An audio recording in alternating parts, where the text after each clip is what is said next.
find a diamond by scratching on the surface. You'll never find a pearl if you wait out on the shore.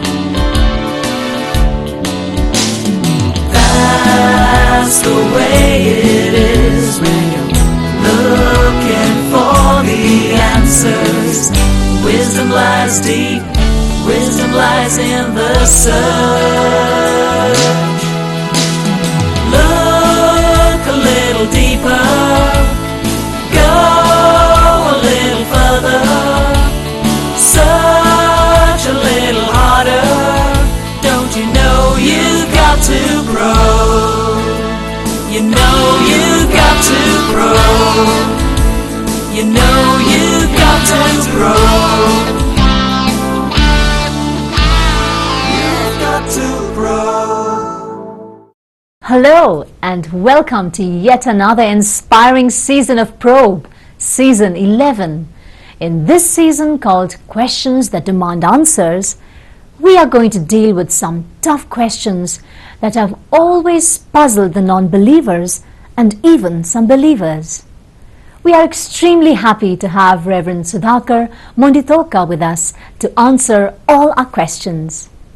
In this first episode of this season, the question is, why apologetics?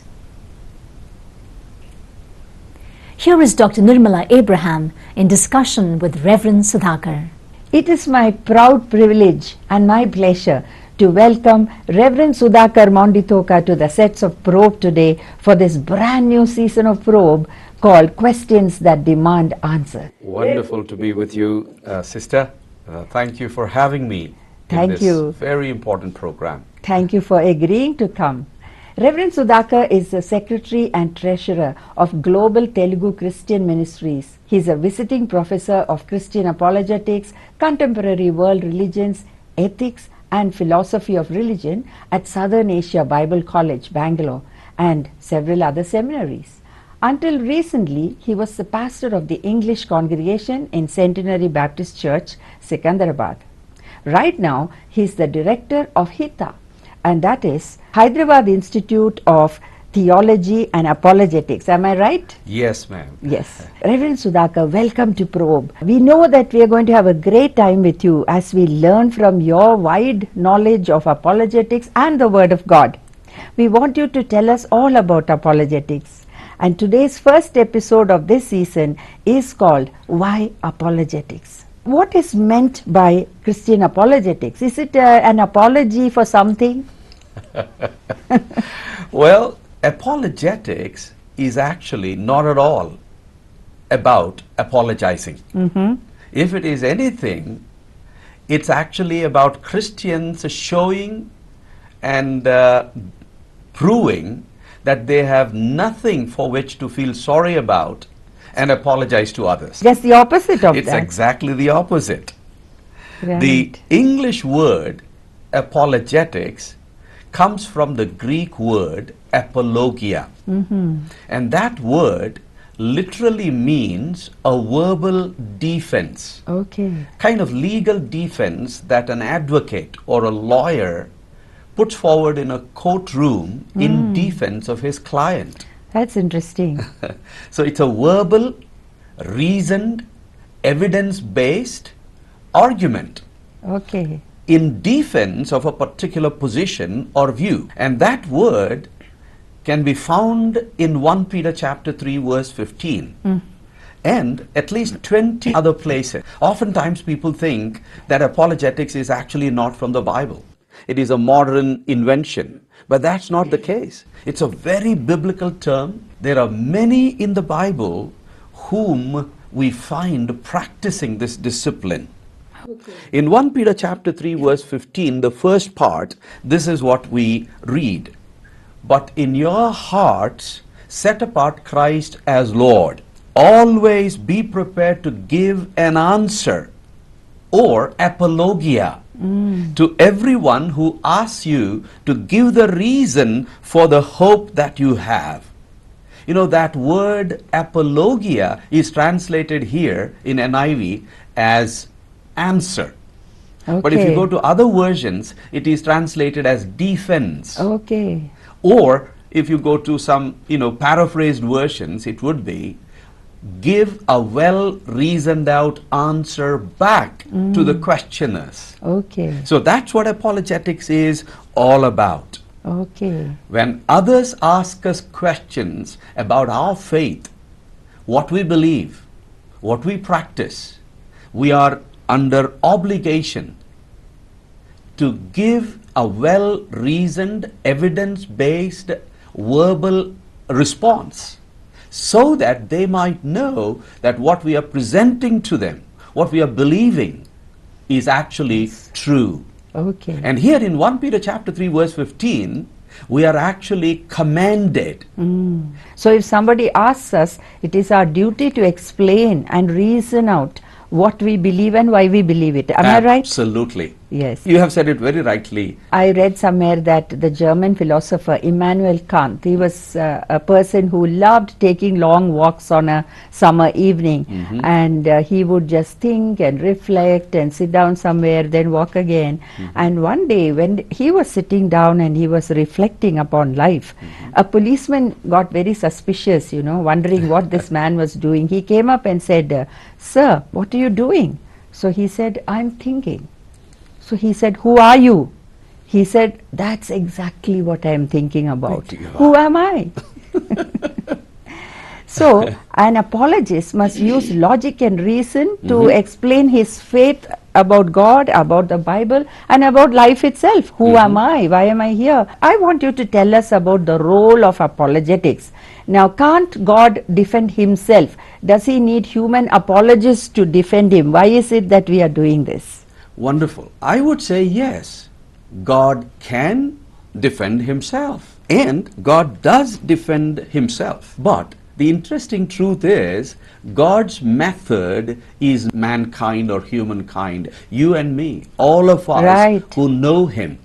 That is his chosen method. So he uses you and me. That's his choice. In his sovereignty, he has chosen to work through humans and sometimes through angels. Yes. And even the simple proclamation of the gospel is something that God could have done all by himself without involving us. Yes. But I think in his sovereign grace, he has chosen us to be partners with him and do certain things for him and with him, Yes. with his help, by his grace.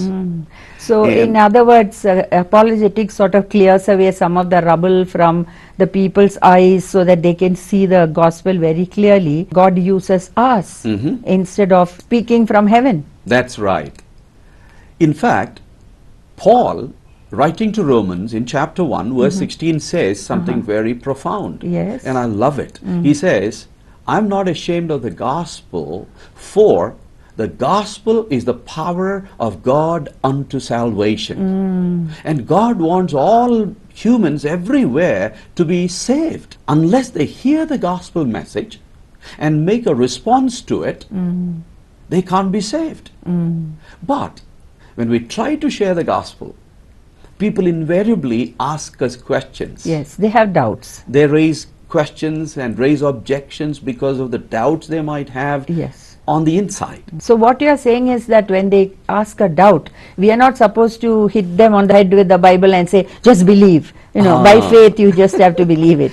Well, the man is saying, I'm finding it difficult to believe because of Yes. these doubts and Right. questions. Why should I believe? How can I believe in the face of these apparent contradictions or whatever? So now, coming to the purpose of apologetics, for sure, the purpose is not to trick a person, Right. not to trick a person into the kingdom of God, Or to force him or push the gospel down his throat. down his throat. Right. Apologetics has both a positive role and a negative role. Negatively speaking, apologetics is about giving well-reasoned, evidence-based answers back to people who question about the credibility of the gospel, Okay. the truth of the gospel, Yes. the reliability of the Bible, and so on and so forth. And positively, apologetics is about communicating the gospel truth or the Christian faith in a winsome fashion, Yes. so that the other people might be convinced of the truth of the gospel and put their trust in Jesus Christ, the Savior of the world, and be saved. And good apologetics doesn't make human reason ultimate, because it exposes the limits of human reason and shows people that you can't rely only on your reason, because God is much more than that, right? Absolutely. In fact, those who insist that it has to be reason alone are called rationalists. Right. And Christianity is not rationalism. Christianity says reason is good, but it is not adequate Yes. in our search for Right. truth in any Yes. realm, Right. and particularly in our search for the truth concerning God. Because God has to be known through the instrumentality of reason, experience, and many other avenues. Yes. So a good apologist actually must be a tool in the hands of the Holy Spirit, who can use him Absolutely. to explain the faith to others. But then people sometimes complain that apologists are so clever. They are too clever and sometimes aggressive, and they are only concerned about winning arguments and not about winning people. Am I right? Well, that is again a misconception, Okay. which probably is based upon the wrong way in which some apologists would have practiced Right, apologetics. right. Look at Paul, for example. He describes his whole ministry in Philippians chapter 1, verses 7 and 16, as a ministry of defending the gospel. Yes. He stood up in public squares. He reasoned. He argued. He Especially argued in- persuasively. In Acts chapter 17. Paul reasoned, explained, Right. proved. Right. And so, it says, his proclamation was full of the power of persuasion, which is convincing people of the truth of what he presented. So Paul, a mighty man of God, under the control of the Holy Spirit, in full dependence of the Holy Spirit, goes into those public arenas, stands in front of kings and authorities and the most intellectual of his time in Athens, as we can see later on in Right. Acts chapter 17 itself, Yes. starting from verse 16. Right. And he reasons with them, he explains to them, and he proves to them that Jesus had to die and come back to life on the third day. He argues with them, giving evidences for his belief in the God of the Bible. Yes, because he was so against it earlier, so now he had to reason out with it. Absolutely. Yes. In fact, his background as somebody who was trained under Gamaliel, a leading Hebrew theologian and teacher, tells me that he would have had 101 reasons why he refused to accept Jesus as the Messiah. And finally, it was his confronting of Jesus on the way to Damascus which helped him to realize the truth Right. about Jesus as the Messiah, the Savior, and the Son of God. Yes. And he now uses all that training and all that knowledge to argue with Jews, with Gentiles, everybody everywhere, convincing them of the truth about Jesus Christ. Yes. So you are saying that all of us should be doing this just like Paul did. But then, you know, I've met many people who feel that apologists are those intelligent people who are so high flown. Yeah, I'm impressed with them, but I could never do that. Well, let me refer back to Paul. He describes his ministry as one of defending the gospel and confirming the gospel. That's what we read in Philippians chapter 1. Yes, where okay. you find the word defense. And So Peter used it, Paul used it, and it's very biblical. very biblical. Not only these two great apostles, but others like Apollos. We read about him Yes. in chapter 18. Of Acts. We may define Christian apologetics in the light of all this analysis we have done as a branch of Christian theology or thought that helps Christians in doing two things. Okay. One, confirming the faith of the Christians by answering their questions that are engendered by the doubts they have. All right? And Yes. then answering the tough questions, giving them reasons and explanations, and proving to them Yes. that what we are presenting to them is actually not some story, Yes. but reality, but truth, which will bring us into freedom, Yes. so that they might be convinced of the truth and be brought to the knowledge of the truth. It serves two purposes. One, strengthening the believers in the church in their faith by clearing their doubts, answering their questions, Yes. as we are commanded to do in Jude verse 22. Right. Be merciful to those who doubt, says the word of God there. And then, in communicating the gospel truth, which alone is the power of God unto salvation for anybody, anywhere to be saved.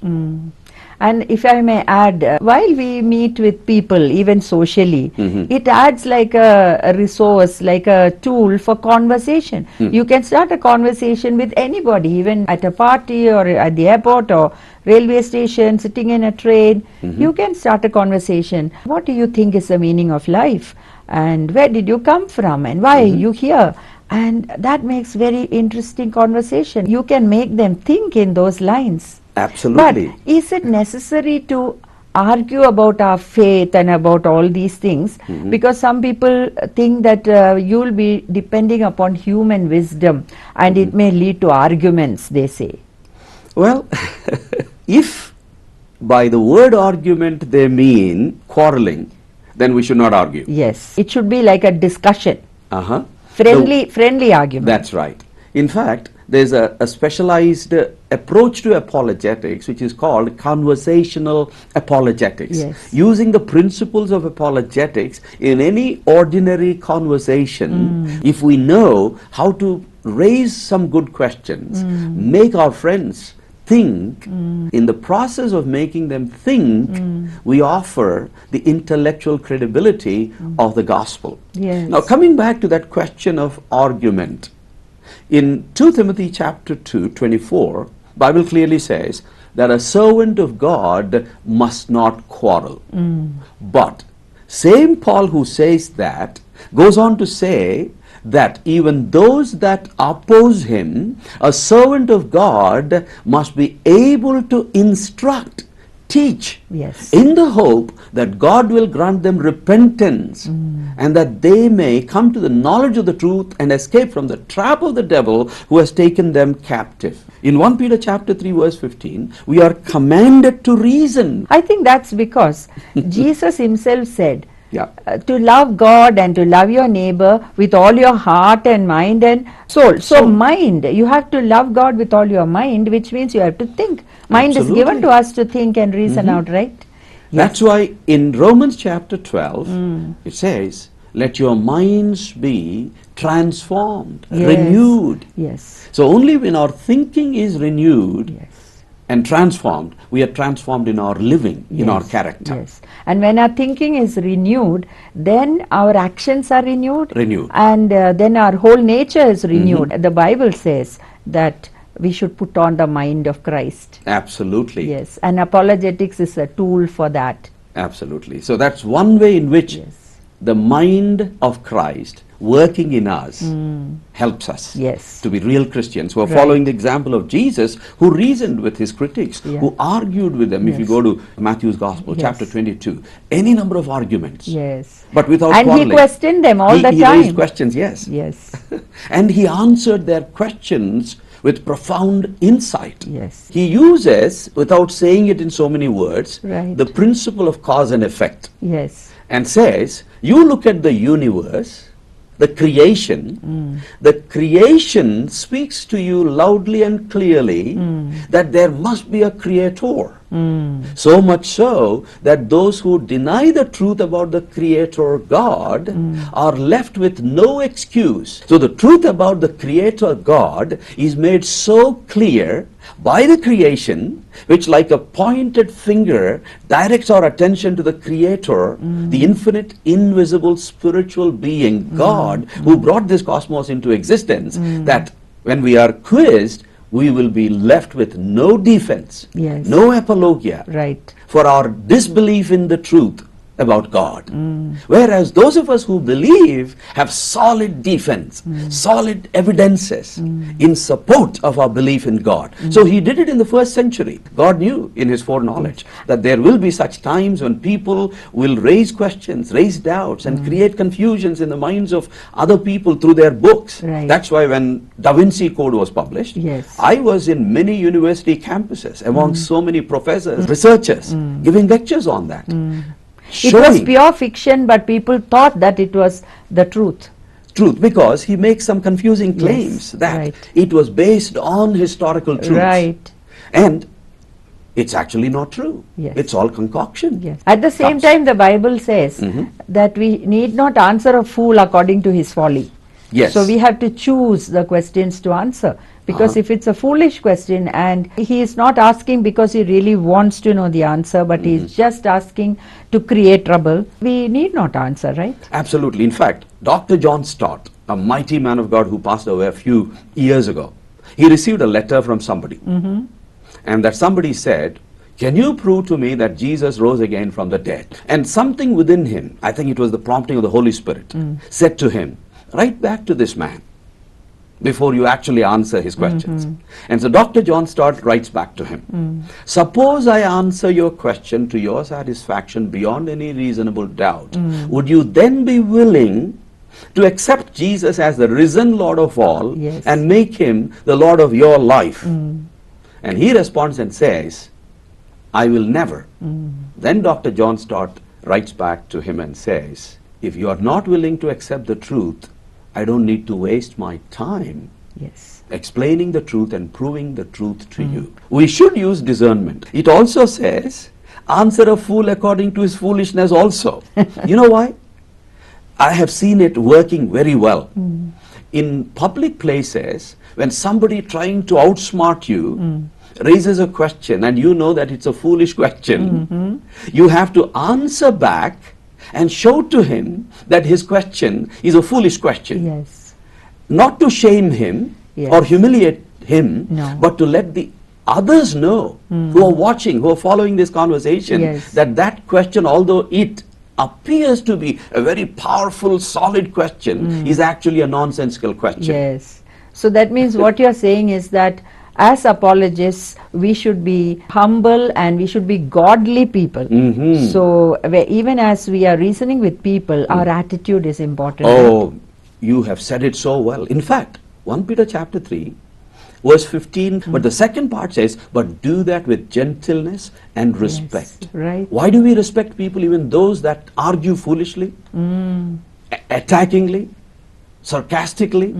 Because we believe, according to the Bible, they are created by the same God in His image and likeness. Yes. And because they are image bearers of God, we respect people, Yes. even those that oppose with us. So we are talking to them and engaging them in discussion and dialogue shows that we are respecting. Yes. And in the manner in which we talk to them, we show respect. So we are putting a value on their life. We show that you matter to me and you are important. And I believe even those who don't believe in God were made in God's image, whether That's they right. believe it or not. Or not. Yes. That is the truth. So we just don't tolerate, but we rather positively Yes. respect them. Right. What I would do is, although you are talking like this, I would respect you because As a person made you are in God's image. Made in God's image. Right. So I will not dishonor you, I will not disrespect you, and I will do everything possible to humbly, following the example of humble Lord Jesus, communicate the truth to you so that you might get to the knowledge of the truth and escape from the trap of the devil. Yes. And come So to we the need knowledge to exhibit the fruit of the Holy Spirit. Yes, Right? absolutely. Yes. We live in a postmodern society today that believes in free thought. Now tell me, how can we shape the culture of this kind of a society? I think if we learn to love the Lord with all our minds also, as we are commanded in the words of Jesus himself, if we allow our minds to be renewed so that we might be transformed in our characters, Yes. we can actually bring the intellectual dimension of the gospel, like Paul, like Jesus, like Peter, Yes. Like Paul reasoned, explained and proved. And then the power of persuasion, convincing others of the truth of the gospel, came into his proclamation. So in our contemporary proclamation, if we bring in those intellectual dimensions and show, for example, to a postmodern person that even his deconstruction needs to be deconstructed.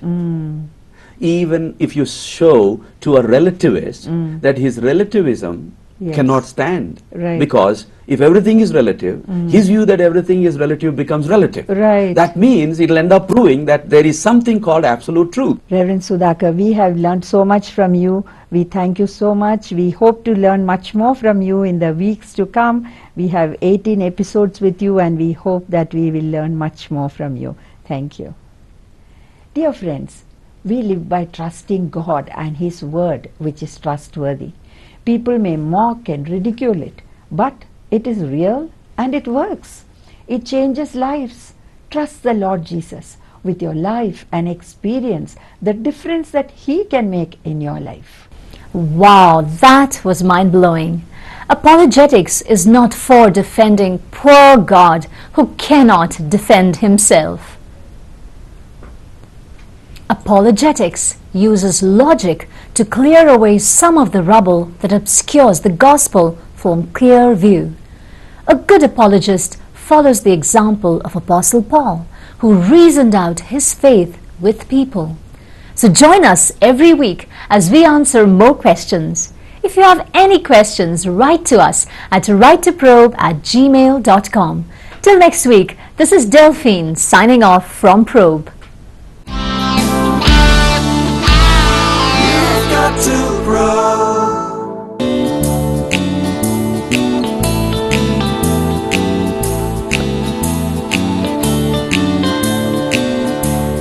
Do you ever feel that in the 21st century one cannot have any absolute standards of morality? I feel that a world without any absolute morals would be the most horrible world imaginable. Gentlemen, isn't there a law which is above the law of the land? To say that there are no absolutes itself is an absolute statement. And in any single culture in the world right now, they'll say, that is wrong. If there is a prescription, logic and common sense tell us that there must be a prescriber. Just by calling the tail a leg, it doesn't become a leg. It still has 4 legs.